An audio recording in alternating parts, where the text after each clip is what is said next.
Hello! If you follow me on social media or read my blog, then you may have heard me harping on last Friday about being down in London, and basically Martha and I were invited down there to be on the Victoria Derbyshire Show on BBC. So it's really exciting. We got the train down there and then we went into the BBC studios, and we were on the show talking about keeping fit during pregnancy. I have had two very different experiences in each of my pregnancies, so it was lovely to just have a chat about that. We were there with Professor Greg White, who you may know as an Olympian, and also Emily Leary from A Mummy Too, who I've known for a few years now, so it was lovely to catch up with her. We had a great time, and I just thought that I would pop the clip on here for you if you haven't seen it and are interested in doing so. So enjoy. Women seem to face an endless stream of what to wear, what to eat, how much to drink or not, and never more so than when pregnant. It brings a whole other range of do's and don'ts, such as, for example, whether to exercise. Well, a former Olympian is with us, one of many today. Greg White is with us, also a professor now. He's the author of a book called Bump It Up, a guide for keeping fit during pregnancy. Welcome. And also, three ladies joining me who have had different approaches to all of this during pregnancy. Emily, sitting next to me. Welcome, Emily Leary. Hannah Clark and Martha. Hello. 4 months old and so far very well behaved. Let's see how that long that lasts. Lovely to have you with us. Thank you very much for bringing Martha in as well. And Becky Gerard joins us from our studios as well. Thank you very much to all of you. We're talking about pregnancy, but I'm afraid I will just start with the man, if that's all right, Greg, because your wife's had children, so that drives some of this. Yeah. How did you get into this? Why did you decide, with your wife, I assume, that there was room for a little more discussion about what to do during pregnancy? Yeah, I mean, we've got 3 children, so 10, 8 and 7. That's Maya, Elise and Mitchell. And when my wife was first pregnant, obviously exercise came up. My immediate instinct was, well, we'll go to the bookshelves. There must be a book out there. Yes. Virtually nothing at all on the bookshelves. And I think the worrying thing was we then went to the internet, and the information on the internet is confusing and sometimes dangerous, actually. And so really that was the spark that I thought, we need something out there. There has to be something, a resource where women can go to get some good solid advice. And I think critically try and break some of those myths which surround exercise and pregnancy. And to say, briefly, to say that as long as you're feeling healthy, as long as you feel you can do it, it is something that is fine to do. Is that the essence? Physical activity is crucial for life, but critically it's also important during pregnancy. Obviously it's about your journey, where you are, what you can do, how you can cope with it. But fundamentally what we should be doing is encouraging activity during pregnancy for the health of the mother and the baby. I think your situation was that you were very happy to exercise during your first pregnancy, but less so with Martha. Explain the pressures that you found. In my first pregnancy with my son Toby, who's now just turned 2, I was really fit and healthy. I ate really well. I continued to run through the pregnancy, and everything was pretty textbook. You know, the odd aches and pains, but it was all a very easy textbook pregnancy. With Martha, from the beginning it was a lot harder, so I had worse sickness.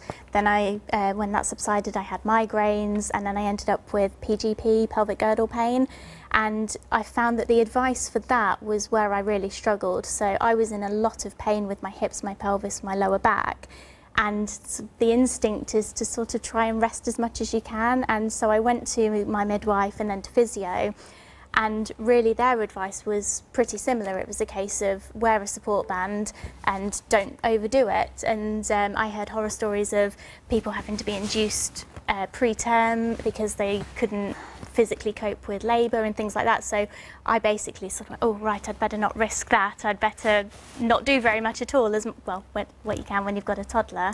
And in the end, this young lady decided to be 12 days late, and but I have found that it's been much harder to then get back into exercise again after having her as well.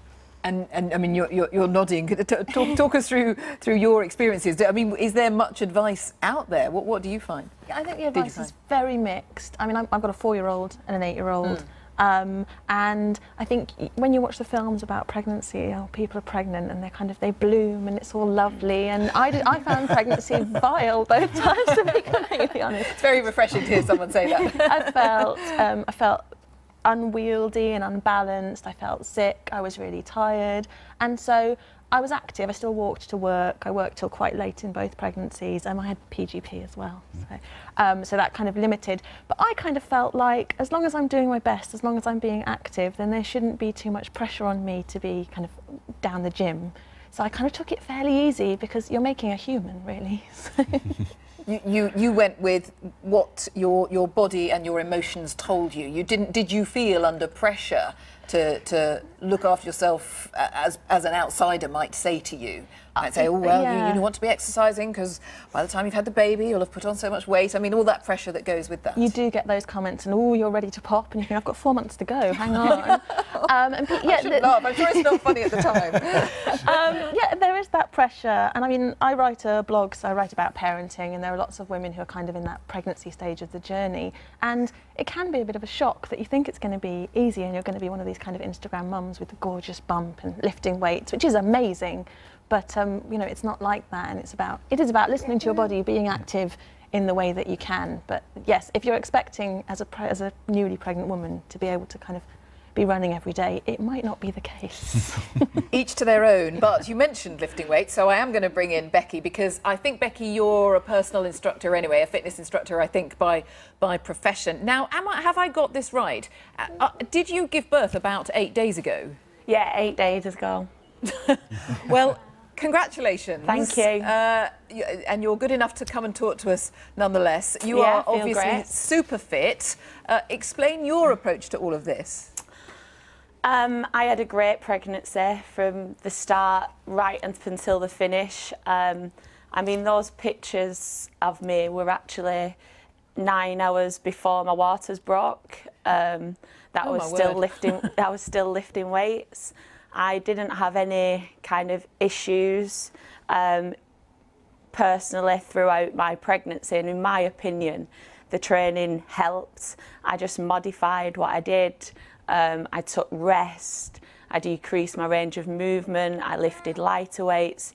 But for me, training throughout pregnancy helped me physically and mentally. And did any medical professionals at any point, I mean, I'm looking at this picture now with you with the massive weight above your head, did anyone say, you perhaps want to go a little bit easy? I mean, was there advice? Did you override it because you said, I'm a fitness instructor, I know what I'm doing? What was the involvement of the medical profession with this? There's a lot of contradicting advice out there. You can read one article that says don't do this and another article that promotes doing it.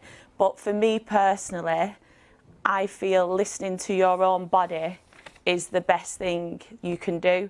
And for example, that weight that I'm lifting, that's a lightweight for me. So that might be a lightweight for me, but a heavyweight for someone else. And you've just got to judge your own body. Because medical advice, I mean, I spoke with my midwife. I told her the whole way through I was training. She knew that I did that, but she also knew that I was in touch with my body. And it's just what I felt I wanted to do, and it worked for me personally. I mean, Greg, it's interesting because you're nodding through all of that, and it echoes what Emily's saying. You know, Emily said, well, I did what felt right for me, and that's your point, I suppose. That weight looks terrifying to most of us, but if it's light for Becky, then that's okay, is Absolutely. it? Absolutely. Well, for me, that's a fantastic series of advice, really. Number one is keep close contact with your healthcare team. Make sure they're abreast of what you're doing. Always get that type of professional advice. But I think the key is it's what you've done before. Yeah. You know, interesting enough, you talk about the stigma of being pressurised to exercise. I think actually the stigma is about people who do exercise. You know, if you see a pregnant woman running, they receive far more comments than a woman who's not running, who's pregnant. So I think to some extent it's about what you've done before, making sure that you do it very safely, listen to your body and work very closely with your healthcare team.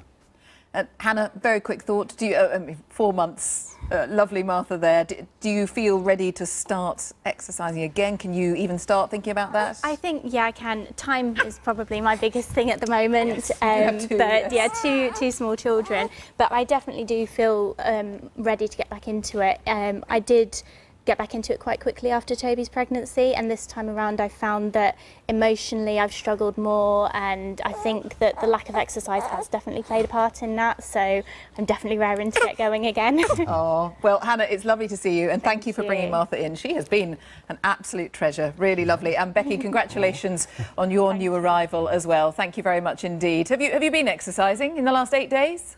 Well, I'm not exercising. I'm going to take 6 weeks completely off. However, active walking, like I did a 5K yesterday with the pram. Wow. But for me, that's a nice rest, active recovery. That's a perfect way in which to end. Thank you very much, Becky, Hannah, Emily and Greg. Thank you all very much indeed. Thank you for watching this morning as well. BBC Newsroom Live is coming up. Have a lovely weekend. Bye-bye.